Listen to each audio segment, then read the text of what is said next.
Welcome, everyone, and thank you for joining the Microsoft 365 Community Conference Workshop Preview Series. It's quite a mouthful. This series is powered by our strategic partner, Techly. This series is in its second of a 3-week run with every Tuesday, Wednesday, and Thursday. We present previews into and sneak peeks into the workshops that are scheduled for the main event in Orlando in April. If you're watching live and would like to discover other upcoming preview events, we've got a QR code up there. I guess the QR code's up there. And click on that, and you'll see the full list of upcoming episodes. We're actually going to continue into the month of February and March with session previews, and we'll have discussion panels between Microsoft presenters and community presenters on different topic areas. Okay, really, we hope to see you at the main event, the Microsoft 365 Community Conference in Orlando in April.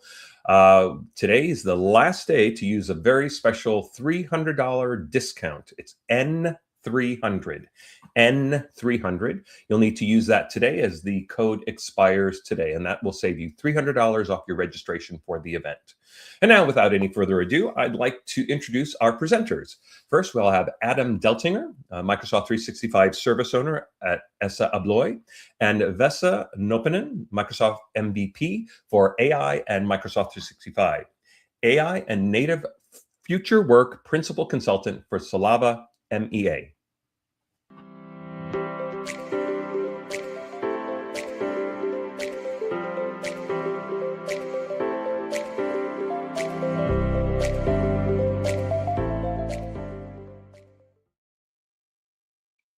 Hello, everyone. Hey, welcome everyone. Yeah, welcome to this webinar, App and Agent Management, What's New? And we already got a brief introduction here, but yeah, Vesa, can you just maybe reiterate a little bit about yourself? Thank you, Adam. Yes, my name is Vesa Noppinen, and everybody usually calls me Vesku. I'm a principal consultant for future work at Solava MEA, and I live in Finland and in Turku in there. And of course, I'm a Microsoft MVP for M365 and Microsoft Foundry, but please feel free to connect with me at LinkedIn. And I've been in this trade for, 30 years, more or less, in the IT. So it's been a long time, and I've been seeing different roles. But I have to say the current time in this era, that's the most exciting one with the AI and everything that's happening at the moment. How about you, Adam? Yeah, well, I've been in this game for a while as well, and most of the time with you as a friend, Vesa, as well. My name is Adam Deltinger, working as a service owner at the company called Esa Abloy. And yeah, I've been with Microsoft MVP within the Microsoft 365 teams, and now also, of course, AI and Copilot fields. And yes, feel free to connect with me. I'm sitting myself not that far away from Vesa in Sweden, so a neighboring country. All right, so a little bit about today's agenda. We're gonna briefly talk about our workshop at Microsoft 365 Community Conference in Orlando in April. Then we're gonna dig into and narrow down a little bit in the topics of unified applications or unified apps and app-centric management, and explain a little bit about that and show some demos. Vesa is then gonna talk about Agent 365. And then we're gonna round up with what's next within these topics, and then finish up with a conclusion. All Sounds right. Good.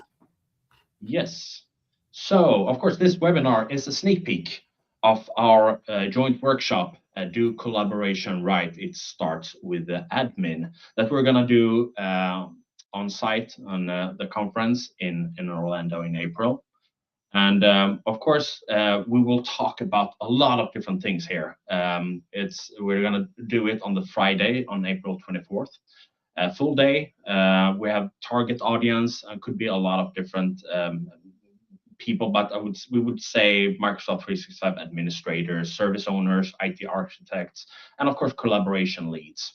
And we're going to talk about a lot of stuff: team channel strategies, external sharing, and guests. talking about how to work with and provide applications and agents. Different meetings. Okay, and it looks like Adam Compliance just overall. Of course, Copilot from a collaboration perspective. Okay, Adam, you're breaking up a bit. So, all right. So, yeah, basically we are. Things. Okay, I don't think Adam is hearing me. But of course, if you don't attend the workshop, you will still bring something and learn something today, so to speak. And of course, we have a QR code here for more information to the workshop and how to register for the workshop as well. Did I miss anything, Vesa? Yeah, you were breaking up a bit during that, so I was trying to interrupt, but I don't think you hear that. But no matter. So what we are going to be doing is that we are going to combine our Teams and Microsoft 365 experience and expertise what we have with, of course, with the latest Loop and agentic AI and all that expertise together, and provide you a very good collaboration workshop where you can learn a lot of different things. Yes, thank you. No, I didn't hear you there. So let's hope everything runs smoothly from now on. Okay, as I mentioned, we're gonna focus now in this webinar on app-centric management and unified apps, and talk about what is this and how can we use it, and how it differs from how we used to manage apps in Microsoft 365 and Teams. All right, so when we talk about how we used to manage Teams applications, we used app permission policies. And there was a lot of problems with this. Basically, it worked like you created app permission policies, and then you assigned those policies to users. And the policy could include multiple apps.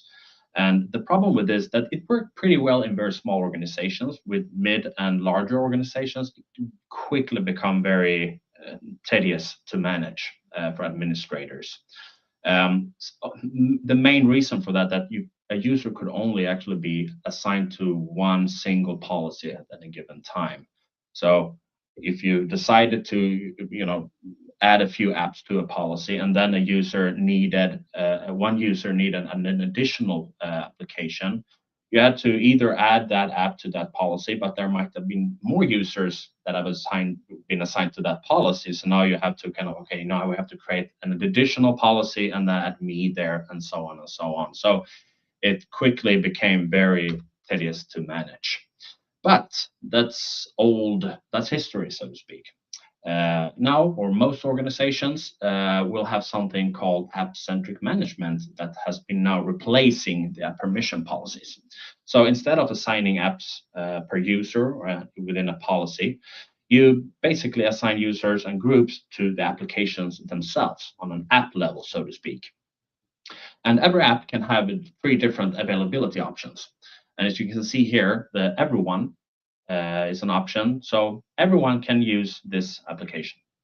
Specific users or group, it explains itself. You can add a specific user or a group to an application directly, and that user or group will now have access to that app. And it's like the app, when you use to block an application, it's disabled for all users. No one can use it. So this is a huge improvement from app permission policies, and it's way easier to actually now manage who can access applications. So I already mentioned Adam, can I drop in a question? Like in there, have you already been using this? I have been using it, yes. I have. Yeah, because you are managing quite a lot of users in the organization as the service owner. So exactly. You have good experiences from that, right?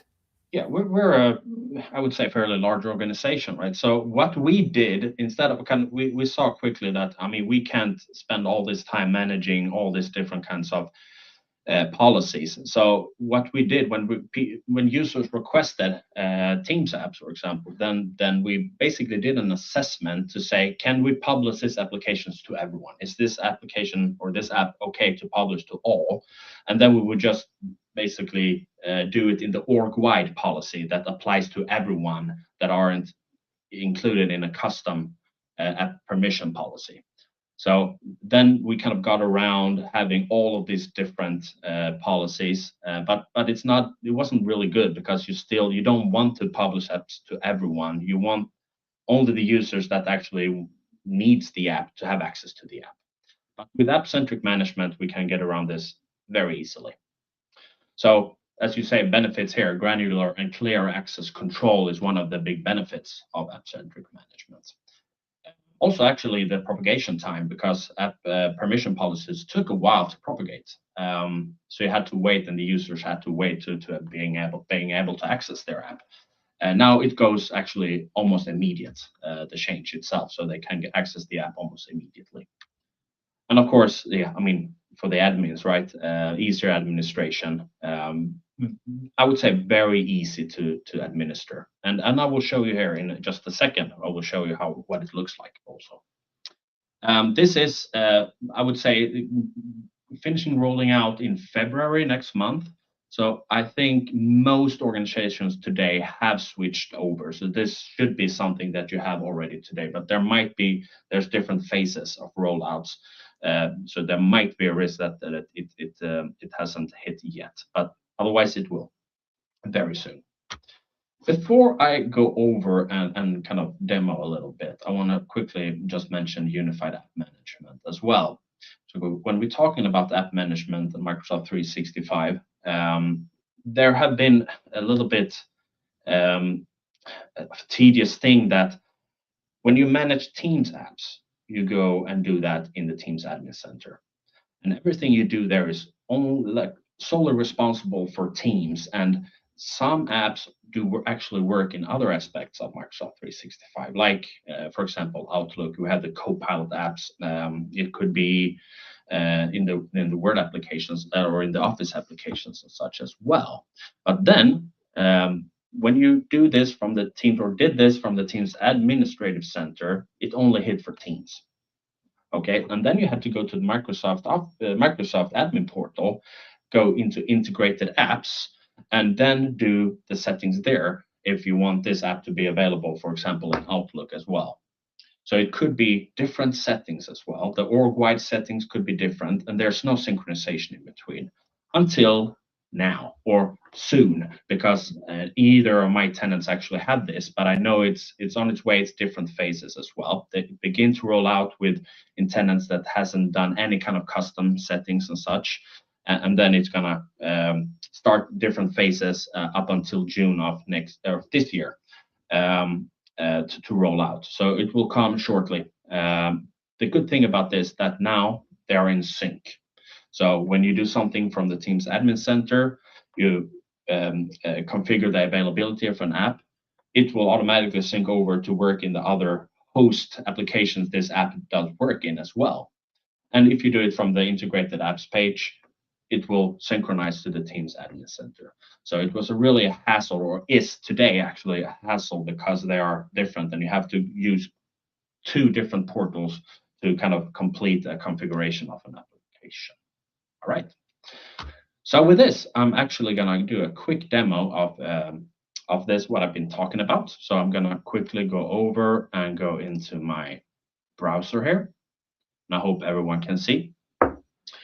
All right. So now I'm in Teams Admin Center. And what I used to do when I managed app availability, I went into the Teams apps and I went to team permission policies. So what happens now is, since I have the app-centric management enabled, I can't use permission policies. So it basically just reverts me back to the main Manage Apps page, which I have here as well. So if I click Manage Apps, I can see this page is not new. It's been here before, but it's been a little bit updated with some new features in regards to app-centric management. So here I can see all my applications, right?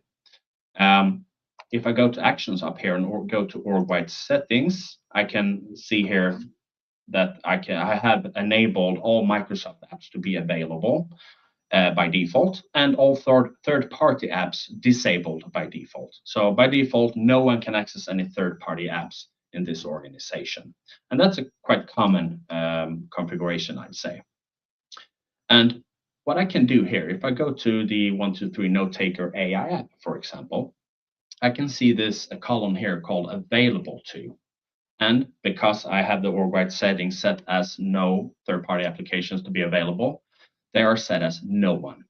So even if you see it on over at the app status over here as unblocked, that doesn't mean it's basically blocked when it says available to no one, right? That's a new block feature, so to speak. But what I can do, I can go in and change this for this specific app. So I can either highlight it here and click Add Edit Availability over here, or I just click the no one over here to go in and edit the availability for this application. So if I click here, and I can change this to specific users or groups. And here I can add a group that will have this app available. I have created a security group, email enabled security group here for this specific app, and I can click apply. So, and this is really easy now if you have an ITSM tool where users can go in and request applications, and after maybe an approval or something like that, they just add a user to this specific security group that belongs to this application, and now they have access to this app in Teams. So now I think a lot of people want to ask the question is that, okay, what about if I have Teams? Can I use that as a group where the app is available to? No, it needs to be, right now at least, it needs to be an email enabled security group for this to work. But I don't think there will be support for, maybe there will be support for Microsoft 365 groups, which is the kind of the back end of a Teams team, so to speak, but not at this time. So actually, if I go to users here, I actually have a tab open here. This is me.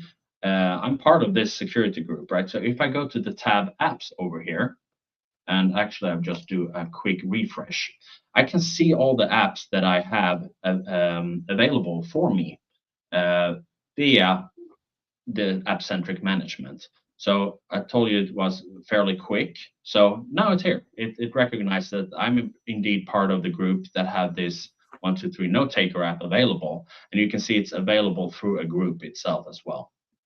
Okay, so by doing it this way, it's way easier to manage than it was previously with app permission policies. No more policies, just add groups or users directly to an application. Okay, I'm going to talk a little bit about the unified app experience as well, because as I mentioned, now if I go to the Microsoft 365 admin portal, I have the integrated apps page here. I can actually see I have the same app here, but it says here no users in the organization can install this. And this will be like this until I have the unified experience enabled for my tenant. So right now, if I can see actually here under host products, this application actually also works in Outlook. So if I click this one here, I can see that I can now from here configure this 123 Note Taker app for Outlook, but Teams is grayed out. And it really says, yeah, you have to go to the Teams admin center to configure the availability for Teams for this app. And that's kind of a bummer, right? Because now I have to manage it here for Outlook, and I have to go to the Teams admin center to manage the availability here as well for Teams. So what's going to happen here going forward with the unified app management feature is that they will all sync. So I only have to go either here, and it will work for Teams and Outlook, or I can work from Teams Admin Center, and it will sync back to the Microsoft 365 admin portal. So I can basically pick and choose the portal I want to do it, but I only have to do it in one place. So that's really good. All right, so that was my demo here. So let's revert back to you, Vesa. You're going to talk a little bit about agent management, right? Yes, thank you, Adam. And yes, we are jumping to the part where we talk about agent management. So we were managing apps. Agent 365 is the service that Microsoft announced during the Ignite, so just a few months ago. And currently, it's very, very usable for managing agents. But in the future, it will, of course, do a lot more than just that. Why Agent 365 was founded, or what's the kind of basis for that? One of the reasons is the new governance challenge. So there's going to be a lot more applications and basically 8 agents in this case to manage. Based on the study sponsored by Microsoft, there's going to be 1.3 billion AI agents in 2 years. So every company will have tens, hundreds of agents to manage, and probably we're talking about those thousands ones in just a couple of years. And it's going to be a challenge for IT, of course. Okay, how do I manage and monitor and do everything with this? So Agent 365 is going to be the kind of control plane or the hub how to manage AI agents. So you can basically think about this organization. Okay, how do I discover what kind of agents we have? How do I know what kind of agents we have? Without this, you had a kind of issue. How do you find all the agents your employees have been creating? So how you discover them? How do you deploy them in a managed way and securely? So how do you secure the agents? And how do you basically operate them at the enterprise scale? This is not the issue for small companies. This is issue for enterprise companies and large companies that are going to have a lot of agents. And Agent 365 is basically extending the identity path, Entra, and the security. We can talk about the Defender and Purview and the compliance tools there as well of Microsoft 365 to agents. And this is now in Frontier preview. So if your tenant is in part of the Frontier program, then basically public preview, then you can kind of experiment with this already and see what are its capabilities today. And some of the key capabilities it has, one of those is the registry. So, okay, how do I have the inventory of all my agents? So, because now all agents also have agent ID in Entra or most of the agents. So you can kind of do that discovery part there. And you can also discover what kind of agents your employees have been creating. And it's not going to stop there. But then there's the access control, because you need to think about, okay, how you are limiting access of agents to some of the resources. So you can kind of think about, okay, do I need to apply conditional access policies and limit the access to resources those agents don't need, and so on. And visualization is also important, like, okay, what's the connection between agents and people and the data?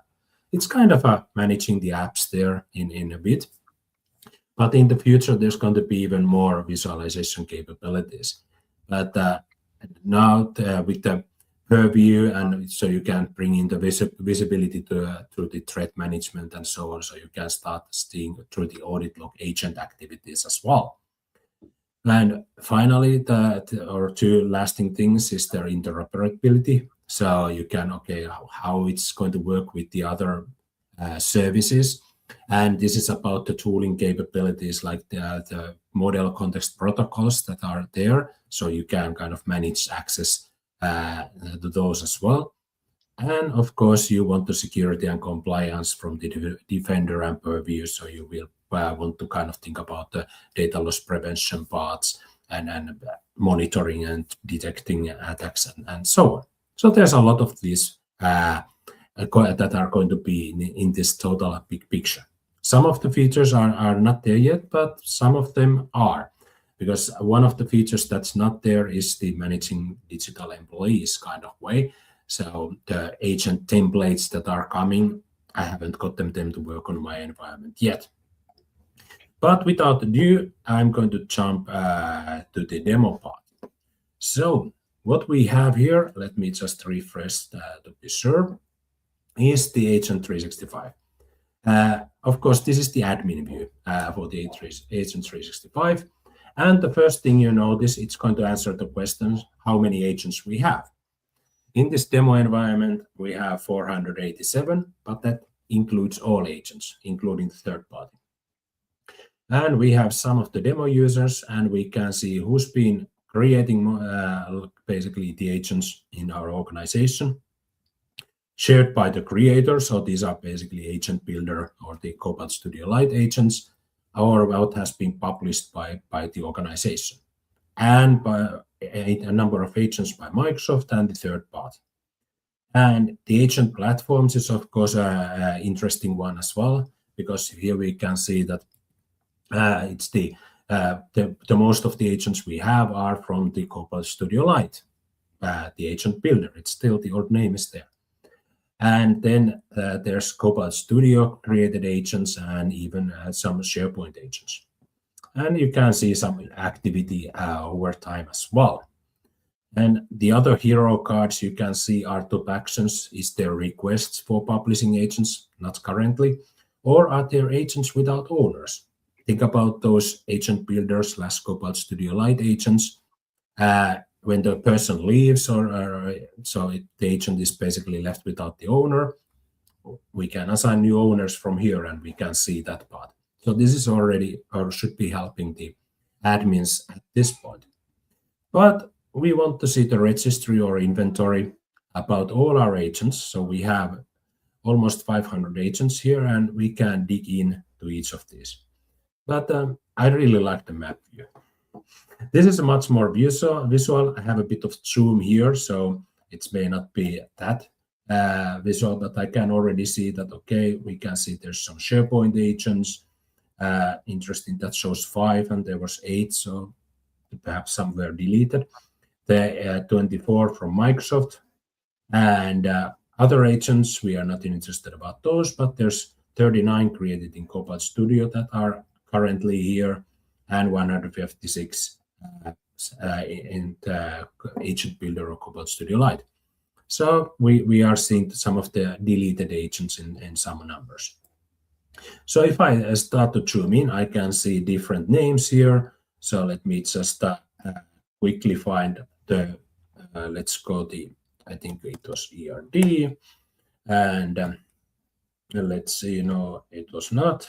Let me just remove that and let it refresh. But oh yeah, it was the ERD. It just, I didn't see it first. But this is one way to discover, of course, those agents. And when we are looking into agent, we are seeing a few things like, okay, when it was updated and what kind of data it's using. We would see there's some SharePoint libraries that are used. It's using directly some files. This doesn't have any actions, but I could be assigning a new owner or blocking the agent. Similar things that we were doing with the app management as well. And from the security, it's using the same availability types as well as other apps. Yes. Yeah. So it's kind of easy there to start to manage these applications agents. And of course, in the registry, you can see a view. Probably people are using this, but then you can jump into this. Okay, with the filtering, who is this available to? Where this has been published?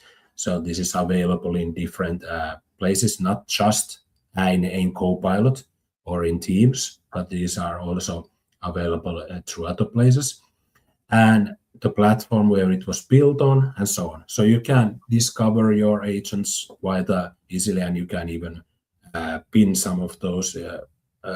Looks like that. So I can start pin your agents to the organization, and I can block and deploy them. But if I go to the request is empty, so you can assign them here. But here's something that has been in the Microsoft catalog. And if you go to the researcher, this is something I discovered. You can connect researcher to other agents if you want from here. So from the Agent 365 service. And you can start seeing, okay, who is this assigned to? So you can alter these. And again, we have visibility for data and are we allowing the computer use there or not. And on the toolpaths is that, okay, this is where I can start managing, is there at all access to these model context protocol servers that are providing information to agents. And also in the agent settings, you can find all this kind of settings from one location. So these are which are allowed, what kind of sharing is allowed, what kind of templates are there. And this is going to be important later on because these templates are going to play a key role with the Agent 365 SKU. So it's going to be a SKU that you are attaching to agents. And like watching here, we can, when we start creating these templates, it's going to enable different kind of policies that we can put there. So that's going to be management at scale. All right. So just a couple of things thinking about. The Agent 365 is basically touching a lot of different roles in the organization. It's just not for admins. It's also for developers when you think about, okay, we have the registry and onboarding stuff, but also the business leaders, okay, are my agents are going to be successful and so on. This is not just a kind of a single service for managing. This is an overall service. It's designed for every role and so that the organization can benefit from AI agents. And why this matters as a recap, because this extends these foundations what we have like in Microsoft 365 and how we are managing people today. We have MFAs, we have all kind of things regarding people security. We can extend these to AI agents. And that's kind of the big thing because things are going to scale up. And that's why Agent 365 is very, very interesting tool. That's something that you should be learning more. And we will be talking about this more in our workshop.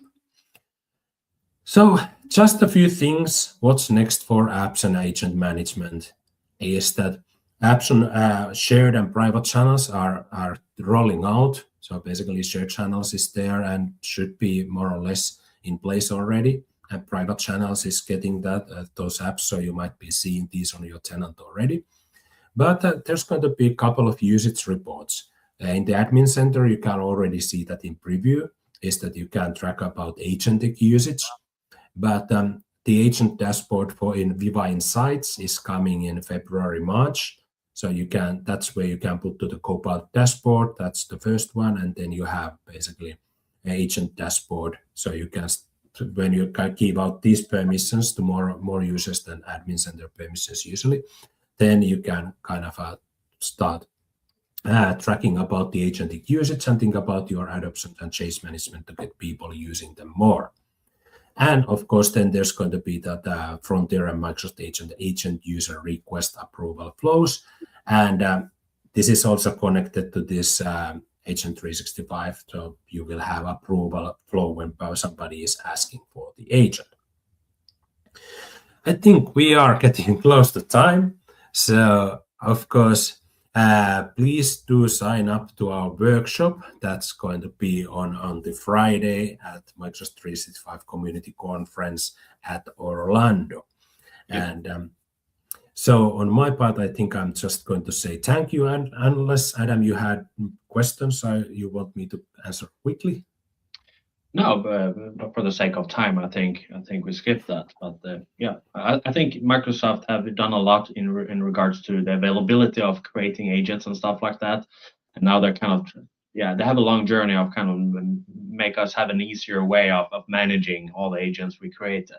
So I think Agent 365 is on a good way. Still things lacking, hopefully to come shortly. But I think it's a good update for sure. But yes. I'll say thank you so much for attending as well. And hopefully we'll see you in Orlando in April. Yeah, see you there. Thank you. Thank you so much, guys. Thank you very much. This whole world of agents is blowing everything up in the most incredible way. So much more activity and so much more possibility. It's amazing. This is going to be an amazing workshop. Thank you very much for taking some time today and giving us a preview into what you've got in store for Orlando. Just in closing, I just wanted to let people know that this is, if you're watching online, this is being recorded and will be located on the conference website on Adam and Vesa's workshop page. It'll live there. It'll probably be posted up there later today.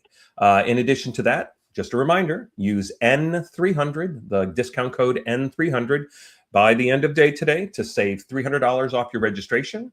And once again, thank you again for joining us. Later today at 11 a.m. Mountain Time, we will continue with a preview of SharePoint AI plus Teams AI, automating content, accelerating collaboration, a workshop by Mike Matarani and Gokhan Ovchichi.